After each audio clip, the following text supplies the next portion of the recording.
Sanibonani guys, igama uNqobile niphathela amazwi la eThonga ngomhla ka-28 January. Udabukisile-ke uNjinji esefika laphaya eMagwaza Construction ethi phela uzosebenza futhi-ke uzophatha-ke abasebenzi bakhona babonise ukuthi kumele beqale umsebenzi ngisho noma Thusanile engekho. Hhayi, uthe efika impela wahlangabezana ney'mpila yethutha ziholwa emhlophe ngaphambili ngoba nje ufice sonke isitafu silele singasebenzi. Wathi hey kwenzakalani la? Nalala umsebenzi ungaka, sukumane nisebenze nina. Heyi, kwaqhamuka uZama benophinda bathi hayibo, wesejenti wemuntu omdala ufunani la wena? Wathi hayibo, nifunani nina la? Nazini ukuthi le private property? Wathi yeyi, kwakuyi-private property kusaphethe oMagwaza, kuphethe ontanzi-ke manje. Wekhehla, ngicela usihambele, hamba nje la. Wathi heyi, angiyindawo-ke mina, inkampani yethu le. Wathi uZama, yabona-ke manje isikhathi sokuthi uhambe uthathe i-early retirement uyosebenza laphaya emarenkeni ngoba ayi la impela awusinayo indawo. Wathi uthi uzama ukugoloza uNjinji bakhipha isibhamu. Wathi uphinda yeyi umuntu omdala, ungibheke kahle mina ukuthi umdala anginandaba, ngilihlakaza ikhanda, ngizokuthunga manje, ngizokuthunga yeyi ungakholwa. Washo eseshilo-ke uZama ukuthi ngampela uhlanya lolu luzokuthunga, hamba la. Eyi nangampela uNjinji wahamba ebhocobele. Yeyi, umsila ungaphakathi komlenze guys, kungathi yinja enethiwe.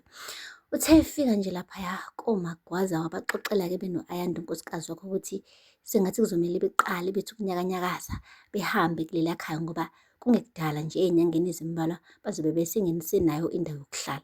So imali iyaphela kancane kancane, kanti kumele futhi bakhokhele nebheli kaSanele mekuwukuthi uthole ibheli. So nje imali ngathi ayibonwa kahle koMagwaza manje, isimo somnotho sentengentenge.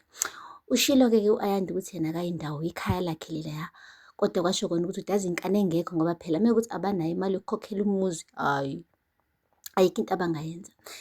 Uthe kusanjalo-ke guys ngale jele uSanele besalindele uMbali afike. uMbali-ke guys wafika ngampela ephethe le foni le ayicelile.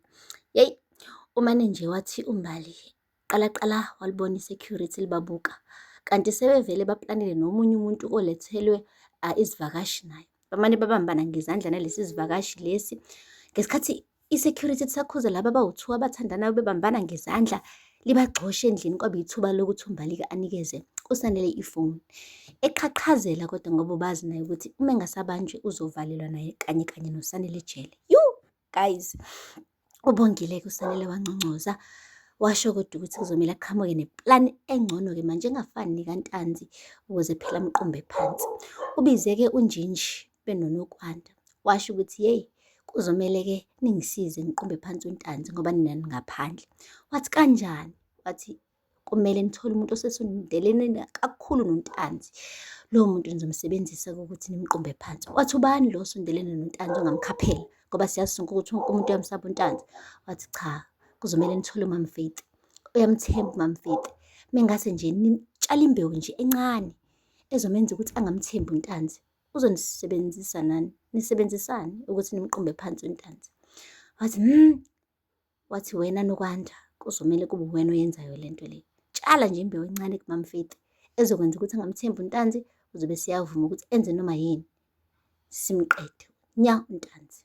Hayi-ke guys, engathi-ke uNtanzi uzobulawa umuntu ohleli naye phansi kophahla lwendlu yakhe. Kodwa-ke asibone-ke kodwa ukuthi izosebenza le plan ngoba nangu noMakhuma lo wangena qithithi emzini wakoNtanzi, wazama ukubulala umuntu oyedwa qi, umduduzi. Emva kwalapho hawu, wahlangabezana nemvula yey'nhlamvu zesibhamu. Guys, akupheli-ke lapho. uZama-ke uphethe inkampani yakaMagwaza ngesandla sensimbi. Usho kahle ukuthi bonke abasebenzi sebezosebenza ama-extra hours, abagugile bazoxoshwa ngoba akawufuni umthwalo osindayo. Okuwesi kunako konke, uma ukuthi ungene ngomgunyathi lapha kuMagwaza Construction mhlawumbe ihlobo uzoxoshwa.